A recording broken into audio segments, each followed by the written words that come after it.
السلام عليكم ورحمة الله تعالى وبركاته. لا يؤمن أحدكم حتى أكون أحب إليه من ولده ووالده والناس أجمعين. Nul d'entre vous n'aura la foi complète tant que je ne serai pour lui plus aimé que ses enfants, ses parents et l'ensemble des gens. Hadith prophétique. Je suis sûre que si je pose la question est-ce que vous aimez Mohammed sallallahu alayhi wa sallam, tout le monde, à l'unanimité, on répondra tous, bien entendu, sallallahu alayhi wa sallam, on l'aime. Wallahi, hatta le plus pécheur d'entre nous, celui qui boit de l'alcool, celui qui délaisse des fois la prière. Mais quand on parle du prophète sallallahu alayhi wa sallam, il y a cette petite lueur qui vient illuminer les yeux et subhanallah, les personnes sont automatiquement attendries. Alhamdulillah, ça c'est un bien. B'idnillah qu'Allah guide ces gens-là, mais tant que l'amour d'Allah et l'amour du prophète sallallahu alayhi wa sallam sont dans les cœurs, b'idnillah, qu'Allah guide, b'idnillah, subhanallah. L'amour du prophète sallallahu alayhi wa sallam fait partie des fondements même de notre religion. Huwa min asasiyat islamina. Allah dit dans sourate Al-Imran, قل إن كنتم تحبون الله فاتبعوني يحببكم الله. Dit, si vous aimez vraiment Allah, suivez-moi. Allah vous aimera alors et vous pardonnera vos péchés.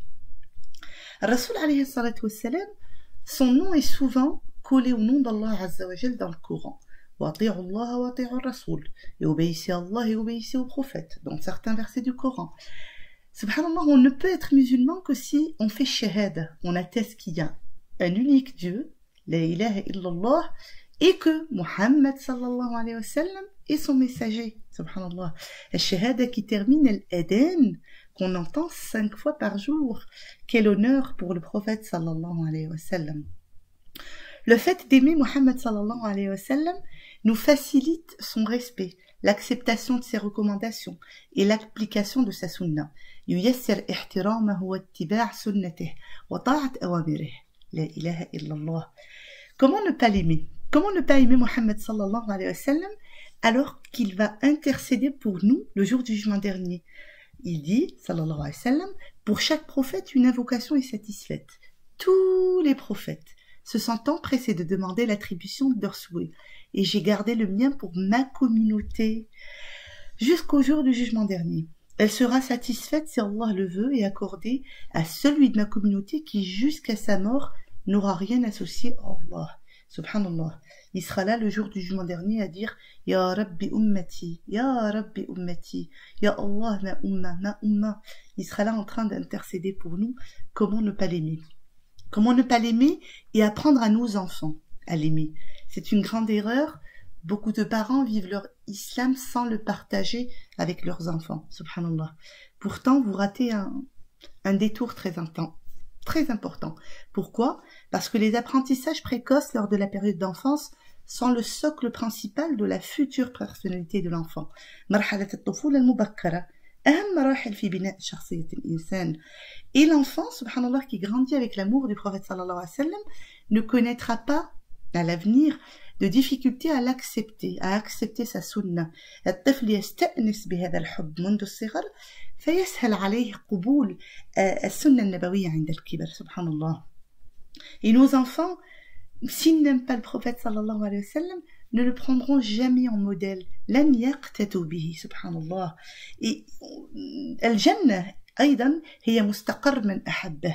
Sachez que le paradis sera la demeure de toute personne qu'il a aimé et suivi. Subhanallah. Est-ce que j'aimerais pas voir mes enfants au paradis? Ya Rabb, subhanallah. Bien entendu, chacun de nous aimera voir ses enfants au paradis. Donc, apprenons aux enfants à aimer le prophète sallallahu alayhi wa sallam. Un homme est venu le voir et lui a demandé, Ya Rasulallah, qui ne voudrait pas rentrer au paradis? Et le prophète sallallahu alayhi wa sallam a répondu, celui qui m'obéit rentrera au paradis et celui qui me désobéit ne veut donc pas y rentrer. C'est un hadith authentique. Comment mesurer notre amour du prophète sallallahu alayhi wa sallam, au prophète sallallahu alayhi wa sallam? Je vais vous proposer un petit quiz très rapide. En 5 questions, ça va nous permettre de jauger حبنا للرسول صلى الله عليه وسلم. Première question. هل تصلي عليه كثيرا? Est-ce que tu pries beaucoup sur le prophète sallallahu alayhi wa sallam? Est-ce que tu prends le temps au moins le vendredi, parce que c'est le vendredi où les prières sur le prophète sallallahu alayhi wa sallam sont recommandées? Allah Azza wa Jalla nous dit dans Sourate Al-Ahzab, Inna Allah wa malaikatahu yusalluna ala an-nabi ya ayyuhalladhina amanu sallu alayhi wa sallimu taslima. Subhanallah, certes Allah et ses anges prient, c'est-à-dire bénissent, prient sur le prophète sallallahu alayhi wa sallam. Ô vous qui croyez, priez sur lui et adressez-lui vos salutations. Sachant tous les bienfaits des prières sur le prophète sallallahu alayhi wa sallam. Le prophète nous informe أنه من صلى عليه واحدة صلى الله عليه عشر. Celui qui ferait une prière sur le prophète sallallahu alayhi wa sallam, Allah lui fait 10 prières, c'est-à-dire qu'il le bénit 10 fois, il l'élève de 10 degrés, il lui donne 10 hasanat. Les bienfaits des prières sur le prophète sallallahu alayhi wa sallam, wallah, ils sont presque innombrables. Est-ce qu'on prie beaucoup sur lui? Quand j'aime quelqu'un, je l'évoque souvent. Quand j'aime mes enfants, je les évoque souvent. Et bien, le fait de prier sur le prophète sallallahu alayhi wa sallam souvent prouve que j'ai un attachement pour notre bien-aimé et que je l'aime. Ya Habibi ya Rasulallah. Deuxième question, هل قرأت سيرته? Est-ce que tu as fait l'effort de lire sa sunna? Qu'est-ce que tu connais du prophète sallallahu alayhi wa sallam? Si je te demande de me raconter un hadith du prophète, est-ce que tu serais capable de m'en sortir un ou deux? Est-ce que tu connais le hadith? Fi kulli kabidin ratibin ajr. Dans tout cœur vivant, il y a un salaire. Est-ce que tu connais, subhanallah, à quel point le prophète sallallahu alayhi wa sallam était miséricordieux envers les animaux, envers les oiseaux, envers les fourmis? Est-ce que tu peux me raconter des histoires concernant cette miséricorde? Je vais vous en raconter par exemple une ou deux. Ibn Mas'ud rapporte, nous étions en voyage avec le messager sallallahu alayhi wa sallam et nous vîmes alors un oiseau avec ses deux petits. Nous prîmes les deux oisillons et leur mère se mit à voler au-dessus de nos têtes. À ce moment arriva le prophète alayhi salatu wassalam qui dit: qui a fait de la peine à cet oiseau en lui prenant ses petits? Allez, rendez-lui ses enfants. Subhanallah. Autant de miséricorde? Oui. Regardez un autre hadith. Il vit aussi une colonie, un village de fourmis, que nous avions brûlé. Et il dit: qui a brûlé cette colonie? Nous dîmes nous. Il dit: il n'appartient qu'au maître du feu de tourmenter par le feu. La ilaha illallah. Regardez cette miséricorde. Un jour, je vais vous en raconter encore une autre. Un jour, le prophète sallallahu alayhi wa sallam s'est rendu à un endroit, c'était un jardin qui appartenait à un Ansari, Bustan li rajul min al-Ansar. Il trouva un chameau, Jamel. Ce chameau, quand il vit le prophète sallallahu alayhi wa sallam, zarafat aneh, a accouru vers le prophète sallallahu alayhi wa sallam et des larmes ont coulé, subhanallah, de ses yeux. Le prophète posa ses mains sur les oreilles, et comprit qu'il était offensé par son maître, subhanallah. قال له الرسول لمن يملك الجمل ألا تتقي الله في هذه البهيمة التي أملكك الله إياه. Il demanda au maître d'être plus doux et miséricordieux envers son chameau, subhanallah. On parle du prophète sallallahu alayhi wa sallam. Qu'est-ce que je connais aussi de Muhammad sallallahu alayhi wa sallam?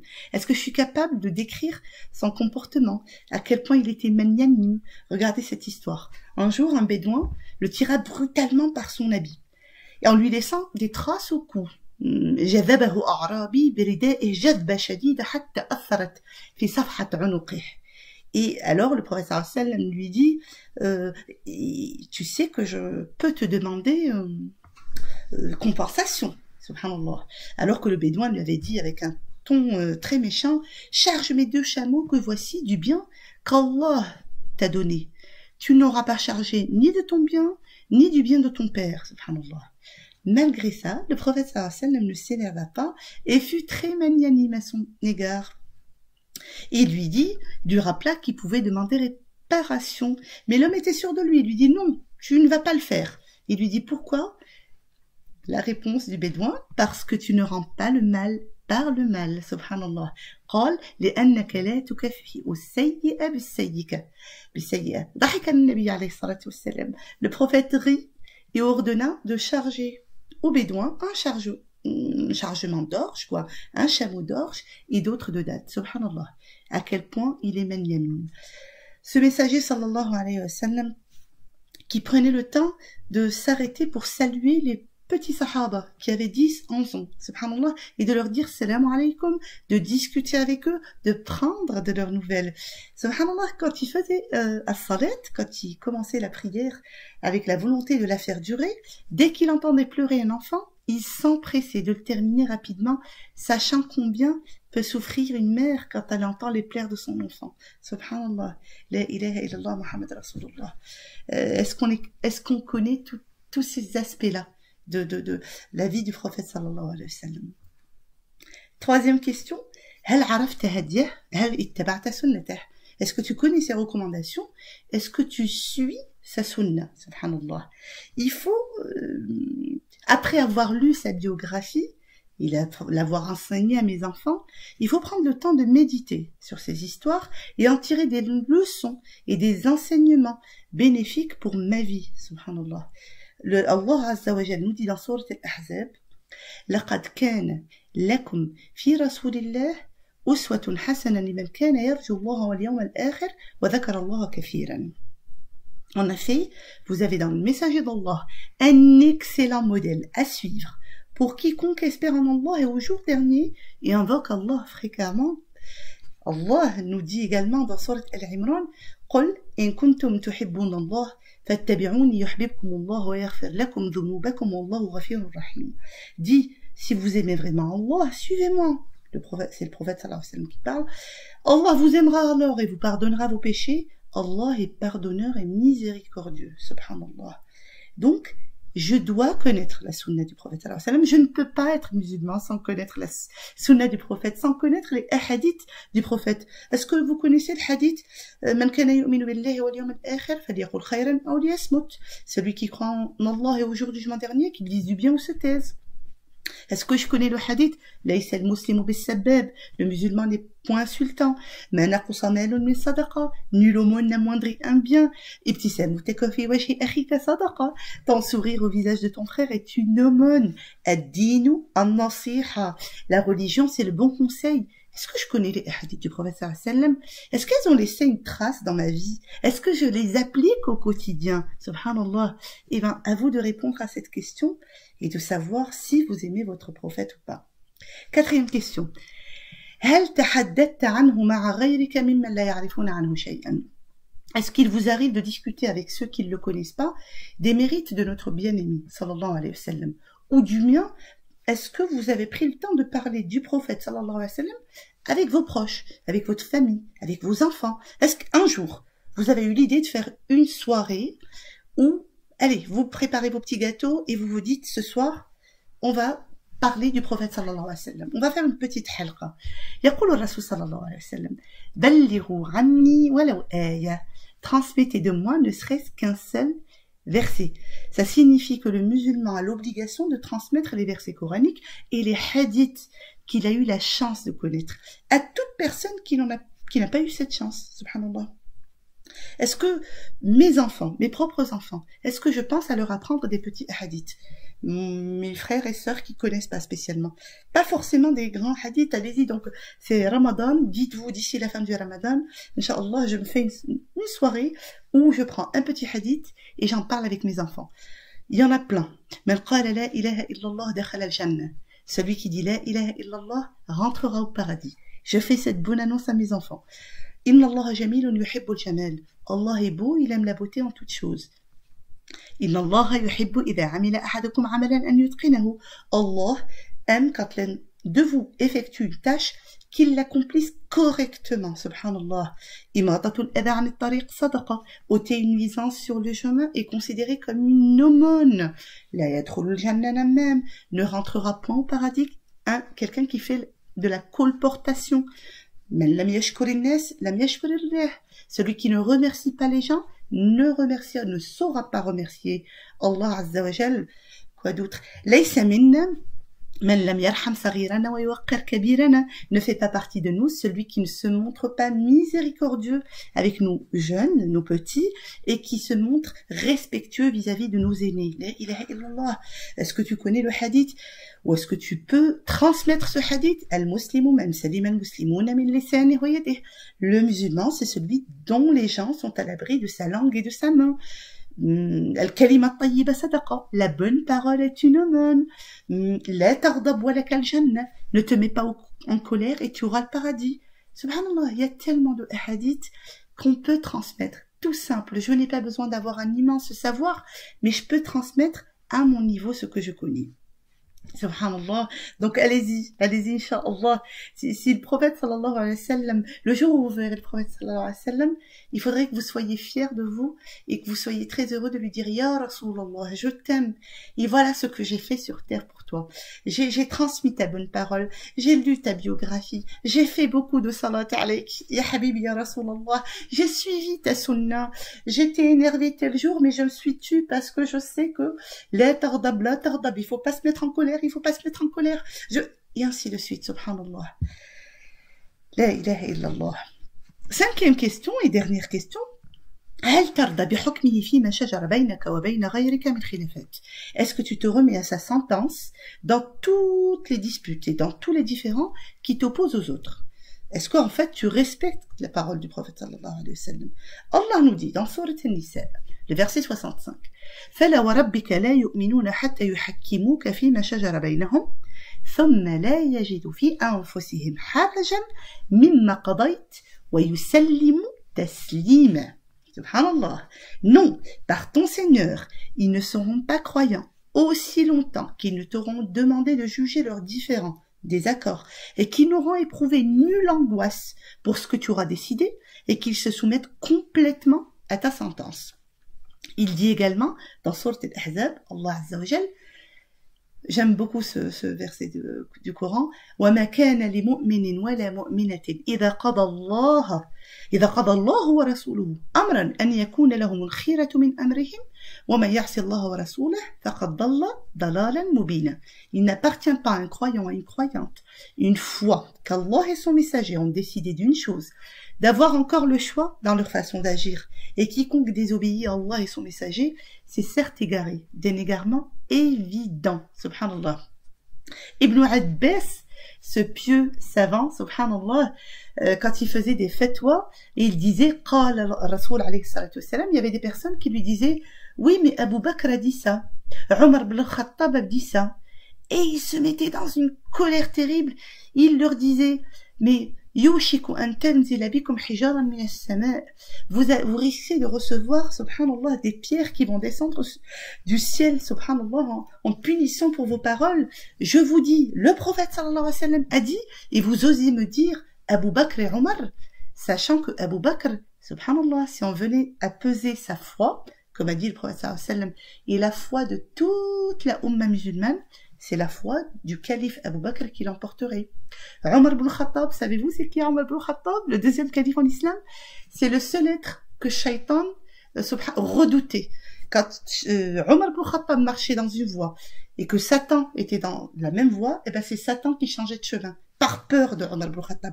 Et malgré ça, on n'a pas à faire devancer les paroles de Omar ibn Khattab et d'Abu Bakr par rapport aux paroles prophétiques. Que dire alors de certains qui aujourd'hui, on leur lit le hadith, on leur dit Ya akhi, ya ukhti, Rasul alayhi salatu wassalam يقول oui mais moi, mais je, la ilaha illallah, nous, subhanallah.